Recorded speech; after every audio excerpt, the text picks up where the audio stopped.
The three men in the Bible that never died. Number 1, Enoch.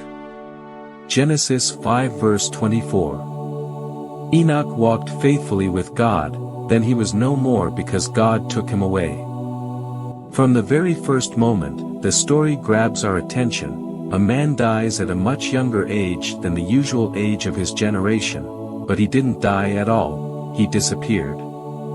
Enoch is the seventh generation of Adam and Eve, the grandson of Seth, and the son of Adam and Eve, born after Cain murdered Abel, the first recorded murder in human history. Some are mistaken and think he is the son of Cain, but this is another Enoch. He stands out mainly because of his young age at the time of his death, 365 years. Nowadays, this is considered a lot, but the Bible clearly states the ages of his ancestors and sons, which amounted to an average of about 800 years. Enoch lived less than half of that. He was the father of Methuselah, the figure who lived the longest since the beginning of mankind at 969 years. Methuselah was the grandfather of Noah, the builder of the ark. Enoch's figure has aroused great curiosity throughout thousands of years of tradition. Some saw in the image of a believing man who was taken in his life because of the way evil people had burdened him. To some of us, he is known as the image of an angel named Metatron, and to others, as evil and a kind of image of the devil. The story of Enoch is written in the book of Genesis, 5:21-24, and all the information provided about him is contained within just 4 verses in the middle of a chapter full of details. One commentator in the Jewish world states that the souls of Moses and Enoch came from a higher world, the world of God. Therefore, it is said about Enoch, and Enoch walked before God, in the past tense, like Moses, even before his soul came to this world, it had walked in a higher realm. Enoch's important mission was to purify the world, which had been defiled by the sins of the people of the generation up until the time of Noah, when he brought down a flood upon the earth that cleansed it. If it weren't for Enoch's righteousness, the number of sinners would have increased even before the time of Noah, and the world would have been destroyed without any chance of survival. His actions tipped the scales to the positive side and enabled a minor purification of the world, through a flood, after which the survivors in the ark began their lives anew. Books were written about the character of Enoch, which we will call the outer books, since they were written during the time of the writing of the Bible and outside the walls of the temple. Although these are external books, Christianity, Judaism and Islam use images from these books, but at the same time Judaism and Christianity forbid reading from them. In the book of Enoch, he begins the tradition of thinking, reading, writing, and calculating, which he learned from the angels when he was taken to God and stayed in heaven for many years. God commanded him to return to earth and teach the people the knowledge he had accumulated. According to God's will, he returned and taught his son Methuselah for 30 days, imparting all the knowledge he had received from the angels. Number 2, Elijah. 2 Kings 2 verse 11. Suddenly a chariot of fire and horses of fire appeared and separated the two of them, and Elijah went up to heaven in a whirlwind. During the reign of the wicked king Ahab of Israel, who had deviated from God's path and begun to worship idols, God chose Elijah to be a prophet. Elijah became known for his struggles with Ahab and his Sidonian wife, Jezebel. Then, God sent Elijah to Ahab to tell him about the punishment of the people of Israel for deviating from God's path, a punishment of severe drought. Realizing his life was in danger, Elijah was sent by God to hide in the river Chorath. After a period in which Elijah stayed with the widow, her son became seriously ill and eventually died of the disease. 1 Kings 17 verse 18. She said to Elijah, "What do you have against me, man of God?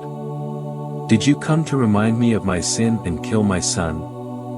The woman asked Elijah, "Lord prophet, is there any conflict between us? Why do you hate me? Have I not served you enough, and thus sinned?" My son is dead." Elijah asked her to take her son off her lap and went up with the son to the place where he lived. Elijah laid the son on his bed. 1 Kings 17 verse 20. Then he cried out to the Lord, "Lord my God, have you brought tragedy even on this widow I am staying with, by causing her son to die?" Elijah prayed to God and said in his prayer, "Not only have you caused me hardship by making me wander around the country and not be in my home, but you have also caused suffering to the widow I live with by killing her son." Elijah prostrated himself over the child's body, praying to God each time and saying, "My God, please bring this child's soul back and revive him." God heard Elijah's prayer the third time he prostrated himself over the child's body, and the child's soul returned to him. Elijah took the child and brought him down to the woman. He gave the child to his mother and said to the woman, "Your son is alive." The woman replied to him. 1 Kings 17 verse 24. Then the woman said to Elijah, "Now I know that you are a man of God and that the word of the Lord from your mouth is the truth. Now, I know you are a true prophet." Although she had already seen the miracle take place in the jar of flour and the plate of oil, she still did not fully understand that Elijah was a true prophet. "And now I know that the first words you said to me in the name of God were prophetic, and you spoke them to me because you heard them from God." After some time, and with God's will, Elijah and his disciple Elisha went from Beth-el to Jericho, and then down to the Jordan River, which Elijah parted for years in his glory. At each station, Elisha meets a group of sons of prophets who inform him that his Lord will be taken from him on that day. After Elijah and Elisha crossed the Jordan, Elijah asked him what he wanted to give him before it was taken away. Elisha asked, "Let your spirit be twice as much to me." To which Elijah himself replied, "You have asked a difficult thing." Some interpret Elisha's request as to receive 1/3 of Elijah's spirit, while others interpret it as being more straightforward. Additionally, Elisha's stories contain twice the number of miracles as Elijah's stories. Elijah ascended at the speed of fire, in the storm of heaven, while Elisha remained on the ground and shouted to him, "My father, the chariot of Israel and its horsemen." According to the interpretation, Elijah rose to heaven on his birthday, and this is not a marginal detail. Furthermore, the interpretation suggests that people who passed away on their birthdays were righteous individuals who had a high spiritual level and could communicate with heavenly realms and God.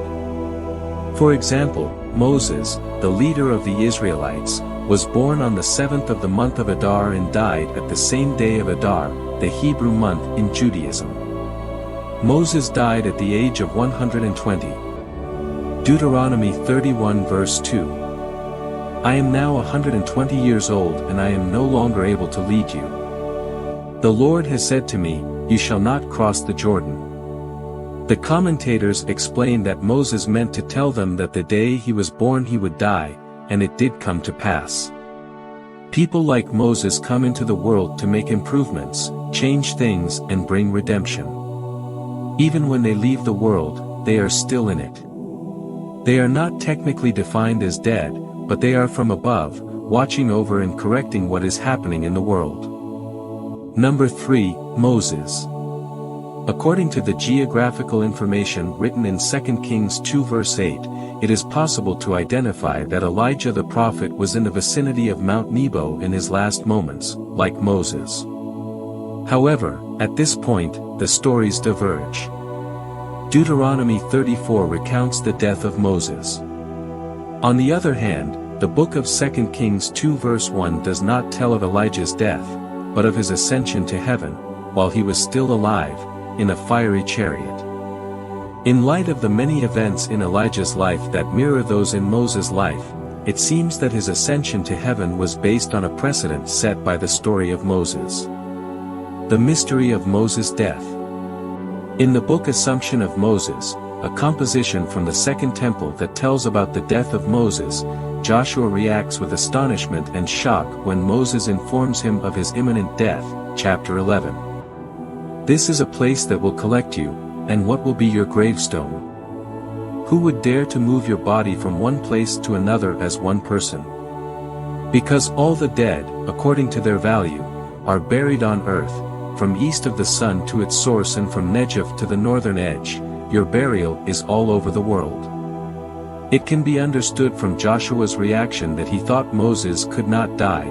Many Jews felt that there was a problem with the idea that Moses died, and the possibility that he did not die continued to exist in the minds of the people, even though it does not appear in the texts. Moses' ascension to heaven. If it is true that Moses was taken to God in his lifetime and did not die, thus, it is possible to explain why Moses' burial place is not only unknown but also it does not exist at all. How is the mysterious figure appear in Deuteronomy 34 verse 6? He buried him in Moab, in the valley opposite Beth Peor, but to this day no one knows where his grave is. The word, he, contains a mysterious figure that buries Moses. Is he God? This answer can be found in the words of classical and modern commentators, and now we understand why only God himself could take care of Moses at the end of his life. But why is the wonderful story of the great leader of Israel omitted from the Bible?